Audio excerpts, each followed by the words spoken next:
part of what I get to do every day is think about cool new ways to solve problems. I think one of the fun things about having this toolbox, this skill set of applied math, is that there's so many different problems you can work on. I was a data science consultant, so I got to work with a ton of different members of the university, people in the medical school, people in the humanities and social science for different things that they were using math for, and then helping them build the code for it. I worked in an explosives plant for a year, so it was kind of all of this like really cool stuff of like, oh, I wonder where to go next. I lead mechanical engineering for a startup called Wing. We build small aircraft that do drone delivery from door to door, hospital to hospital. I got pretty interested in climate change when I was in high school, specifically fusion. Having a fusion power source is very valuable because hydrogen, which is sort of the fuel, exists everywhere and allows you to still generate tons of power without generating CO2. I'm working as a data scientist for the Chicago Police Department, which I never thought I would touch any social science. But I think having an open mind of you can do very technical things even with the social sciences and the humanities is something important to just keep in mind. The M3 Math Challenge is a really cool opportunity to take a real-world problem and to bring the skills that you already have. So your math skills, your analysis skills, your critical reading skills, to work with your friends, to hear their opinions, to break down that problem, and then to begin to build a solution.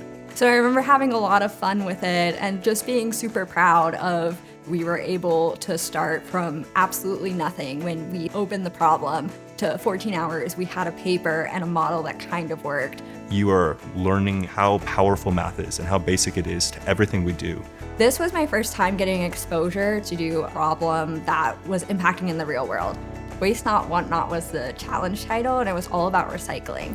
The problem provided essentially was we're concerned that Social Security will no longer be solvent by the time that you all retire. Solve that problem.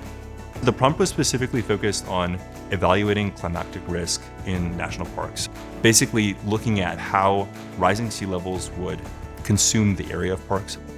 It's a time in which you'll see that math is real, that it's real in the world, that it is real in the solutions that we need you to build, and it's real in sort of what you might be able to do every day in your career, the rest of your life. For 20 years, M3 Challenge has empowered students to use math and data to solve real-world problems. From coast to coast and across the pond, M3 Challenge has sparked curiosity, built confidence, and launched futures for thousands of students, proving that math isn't just numbers, it's a tool for change and opportunity. With the support of M3 Challenge scholarships, students get a head start on what's next. The fact that I still remember so much of it, even though it's like 12 years ago, makes me remember how much of a lasting impact that it made on me. All of these skills that I just didn't know applied to math, from communication to all the presentation tips of make eye contact with the different judges, all things that kept with me until this day.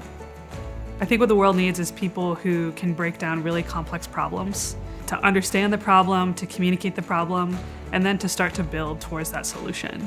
And building applied math skills means that we're building a generation of people who know how to do that. And that is very influenced by M3. Those are the types of thinkers that we need to just build a better world.